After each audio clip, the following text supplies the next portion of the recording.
ऐसे तो बहुत अनलिमिटेड केसेस हैं, अभी पिक्चर बाकी है। लोकसभा में नेता प्रतिपक्ष राहुल गांधी ने जब से कहा है कि पिक्चर अभी बाकी है, तभी से चुनाव आयोग और बीजेपी की नींद उड़ गई है, और उड़नी भी चाहिए, क्योंकि राहुल गांधी ने 7 अगस्त को प्रेस कॉन्फ्रेंस करके जो एटम बम फोड़ा था, उसका असर अब पूरे देश में दिख रहा है। आम जनता और विपक्ष दोनों ही सरकार से और चुनाव आयोग दोनों से सवाल पूछ रहे हैं, लेकिन बड़ी बात यह है कि चुनाव आयोग विपक्ष के सवालों के जवाब नहीं दे पा रहा है और सरकार चुनाव आयोग को बचाने में लग गई है। लेकिन सरकार चुनाव आयोग को बचा पाए उससे पहले राहुल गांधी ने नया एटम बम फोड़ने के संकेत दे दिए, और ये संकेत राहुल गांधी के एक बयान से ही मिल रहे हैं, और वो बयान है पिक्चर अभी बाकी है। तो आज की स्पेशल रिपोर्ट में हम इसी पर चर्चा करेंगे कि कैसे राहुल गांधी, सरकार और चुनाव आयोग दोनों की नींद उड़ा रहे हैं। नमस्कार, मैं हूं अंशिता। राहुल गांधी लगातार चुनाव आयोग पर धांधली के आरोप को लेकर हमलावर हैं। आपको याद होगा, हरियाणा विधानसभा चुनाव के बाद फिर महाराष्ट्र विधानसभा चुनाव के जब नतीजे आए, उससे पहले ही राहुल गांधी ने आरोप लगा दिए थे कि वोटिंग लिस्ट में धांधली हो रही है, और ऐसे करके बीजेपी चुनाव जीत जाती है। खासकर महाराष्ट्र चुनाव के नतीजे आने के दौरान राहुल गांधी ने यह आरोप लगाया था कि फ्लोटिंग वोटर के तौर पर बीजेपी एक अच्छी खासी संख्या में वोटर्स को इस राज्य से उस राज्य भेजती है, और वो बीजेपी के लिए वोट करते हैं, जिससे आखिरी समय पर सारे नतीजे बदल जाते हैं। क्योंकि आप सभी जानते हैं, लोकसभा चुनाव में महाराष्ट्र में महाविकास आघाड़ी का प्रदर्शन काफी अच्छा रहा था, लेकिन जब विधानसभा चुनाव हुए तो महायुति ने जीत हासिल की, और महायुति में भी बीजेपी ने तो बाजी ही मार ली। तो ऐसे में राहुल गांधी लगातार ये आरोप लगा रहे थे, और इसके बाद राहुल गांधी ने इसकी जांच शुरू की, और उसी जांच को लेकर, उस जांच के दौरान जो सबूत सामने आए, जो खुलासे जो हुए, जो चीजें राहुल गांधी के हाथ लगी, उन्हीं को लेकर 7 अगस्त को उन्होंने एक प्रेस कॉन्फ्रेंस की और बड़ा खुलासा किया। बड़ा खुलासा ही नहीं, उसे एटम बम भी कहा जाएगा। यानी राहुल गांधी जो बार बार कह रहे थे कि मैं एटम बम फोड़ूंगा, वो चीज उस दिन सही साबित हुई, क्योंकि चुनाव आयोग को राहुल गांधी के उस खुलासे ने बुरा फंसा दिया।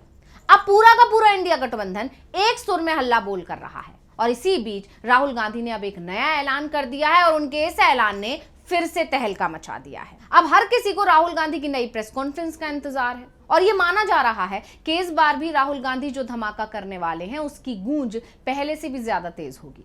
क्योंकि 7 अगस्त को जिस तरह से राहुल गांधी ने सबूतों के साथ चुनाव आयोग की धांधली सबके सामने रखी, उससे यह तय है कि राहुल इस बार भी कुछ ऐसा ही भंडाफोड़ करेंगे। 7 अगस्त के बाद से राहुल गांधी लगातार ये दावा कर रहे हैं कि ये सिर्फ एक सीट पर नहीं, बल्कि लोकसभा चुनावों के दौरान कई सीटों पर धांधली हुई है, और अब राहुल गांधी ने सबूत इकट्ठे कर लिए हैं, जिसका खुलासा वो जल्द ही करेंगे। एसआईआर का विरोध कर रहे कांग्रेस नेता राहुल गांधी का दावा है कि पिछले लोकसभा चुनाव में 48 सीटों पर वोट चोरी हुई थी। उन्होंने पार्टी अध्यक्ष मल्लिकार्जुन खड़गे की अध्यक्षता में हुई एक बैठक में ये बात कही। कांग्रेस सूत्रों के अनुसार राहुल गांधी ने बेंगलुरु सेंट्रल सीट का भी जिक्र किया। इस सीट पर उन्होंने पहले भी सवाल उठाए थे। उन्होंने कहा कि 48 सीटें ऐसी हैं जिन पर कांग्रेस बीजेपी से कम अंतर से हारी। इन पर बेंगलुरु सेंट्रल जैसा ही तरीका इस्तेमाल किया गया, और पार्टी इन सीटों के बारे में 7 से 8 चरणों में जानकारी देगी। साल 2024 के लोकसभा चुनावों में बीजेपी ने 240 सीटें जीती थी, जो 2019 के चुनाव के मुकाबले 63 कम है। वहीं कांग्रेस की सीटें 52 से बढ़कर 99 हो गई, जबकि कांग्रेस नेताओं को उम्मीद थी कि चुनाव में जो माहौल दिखाई दे रहा है, उसमें बीजेपी की सीटों की संख्या 200 से कम होनी चाहिए। बीजेपी को मिली 240 सीटों को लेकर तभी से ही कांग्रेस के मन में सवाल उठ रहे थे, और कांग्रेस के मन में जो सवाल थे, उन सवालों के जवाब भी कांग्रेस को मिल गए जब कर्नाटक की एक सीट पर सबूतों को जुटाना कांग्रेस ने शुरू किया। और अब जिस तरह से वोट चोरी को लेकर राहुल गांधी खुलासा कर रहे हैं, उसके बाद ये माना जा रहा है कि जल्दी एक बड़ा धमाका होने वाला है, जो महादेवपुरा सीट के खुलासे से भी बड़ा होने जा रहा है। और अब राहुल गांधी के इसी दावे ने तहलका मचा दिया। चुनाव आयोग और बीजेपी में खलबली मच गई है। वहीं राहुल गांधी संसद से लेकर सड़क तक इस मुद्दे को जोर शोर से उठा रहे हैं। संसद के बाहर उन्होंने इशारों में बता दिया कि वो जल्द ही चुनाव आयोग को एक और झटका देने वाले हैं। क्या बोले थे राहुल, सुनिए। हम कॉन्स्टिट्यूशन की रक्षा कर रहे हैं। 1 मैन 1 वोट कॉन्स्टिट्यूशन का फाउंडेशन है, और इलेक्शन कमीशन की ड्यूटी है कि वो 1 मैन 1 वोट इन्फोर्स करें, और उन्होंने नहीं किया, उन्होंने अपनी ड्यूटी नहीं की। तो हम सिर्फ कॉन्स्टिट्यूशन को प्रोटेक्ट कर रहे हैं, उसकी रक्षा कर रहे हैं, संविधान की रक्षा कर रहे हैं और हम करते रहेंगे, हम रुकेंगे नहीं। सर आप बिहार जा रहे हैं 17 तारीख से 124 सुना है 124 साल का मामला सामने आया। फर्स्ट टाइम 24 साल उसकी उम्र है और फर्स्ट टाइम मिनता देवी सुना है मैंने। वोटर ID कार्ड ऐसे तो बहुत अनलिमिटेड केसेस है, अभी पिक्चर बाकी है। यही नहीं, कांग्रेस ने वोट चोरी के मामले को लेकर चुनाव आयोग और बीजेपी के खिलाफ मोर्चा खोल दिया। संसद से लेकर सड़क तक और सड़क से लेकर सोशल मीडिया तक हर जगह कांग्रेस इस मुद्दे पर अब आवाज उठा रही है और आम जनता को जागरूक कर रही है। उसी कड़ी में कांग्रेस ने एक वीडियो अपने सोशल मीडिया पर साझा किया है, जिसके साथ पार्टी ने ट्वीट भी किया और उस ट्वीट में लिखा, वोट चोरी आपके अधिकार की चोरी है, पहचान की चोरी है, हमारे साथ जुड़े, वोट चोरी के खिलाफ आवाज उठाएं। इसके अलावा बताया जा रहा है कि राहुल गांधी ने इससे जुड़ा एक पोर्टल भी हाल ही में लॉन्च किया था, जिसे जन आंदोलन का नाम दिया गया और इसे जनता की तरफ से अच्छा रिस्पॉन्स भी मिला है। यानी साफ है कि जो कोशिश राहुल गांधी कर रहे हैं वो पूरी भी होती दिखाई दे रही है। जनता तक जो मैसेज राहुल गांधी पहुंचाना चाह रहे हैं वो मैसेज जनता तक पहुंच रहा है और इसका असर आने वाले चुनावों में जरूर देखने को मिलेगा।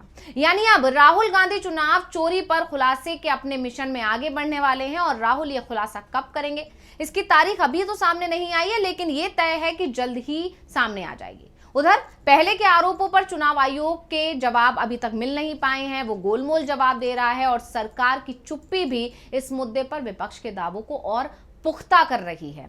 क्योंकि आपको याद होगा अभी हाल ही में चुनाव आयोग तक का एक मार्च निकाला गया था विपक्षी सांसदों की तरफ से राहुल गांधी के नेतृत्व में, लेकिन दिल्ली पुलिस ने सांसदों को हिरासत में ले लिया, जिसकी कई तस्वीरें, जिसके कई वीडियो सामने आए। दिल्ली पुलिस और सांसदों के बीच जो गहमा गहमी देखने को मिली, इस पूरे प्रदर्शन के दौरान 3 महिला सांसदों की तबियत भी खराब हो गई, इसकी भी चर्चा जोरों से हुई। और इसके बाद से सबसे बड़ा सवाल उठा वो ये कि आखिर दिल्ली पुलिस किसके इशारे पर ये एक्शन ले रही है और दिल्ली पुलिस को एक्टिव क्यों किया गया है, चुनाव आयोग से सांसदों को क्यों नहीं मिलने दिया जा रहा है, जबकि हर कोई जानता है कि दिल्ली पुलिस केंद्र सरकार के अंडर में आती है और गृह मंत्रालय के अंडर में आती है और अमित शाह ही उसे कंट्रोल करते हैं। तो ऐसे में जब दिल्ली पुलिस ने एक्शन लिया, सांसदों को हिरासत में लिया, चुनाव आयोग तक मार्च करने में व्यवधान पैदा करने की कोशिश की, तो ये सवाल उठने लगे हैं और सवालों में घिर गई है सरकार और एक बार फिर आरोप तेज हो गए हैं कि चुनाव आयोग और बीजेपी सरकार की, मोदी सरकार की मिलीभगत चल रही है। अब आपको बता दें कि राहुल गांधी ने हाल ही में एक प्रेस कॉन्फ्रेंस के जरिए कर्नाटक के महादेवपुरा विधानसभा सीट से जुड़ी वोटर लिस्ट जारी कर चुनाव आयोग पर धांधली का बड़ा आरोप लगाया था। इस दौरान राहुल गांधी ने यह भी दावा किया था कि ये सिर्फ एक सीट पर नहीं बल्कि लोकसभा चुनावों के दौरान कई सीटों पर धांधली हुई है, जिसके बाद से कांग्रेस और इंडिया ब्लॉक के सभी दल चुनाव आयोग और मोदी सरकार पर निशाना साध रहे हैं।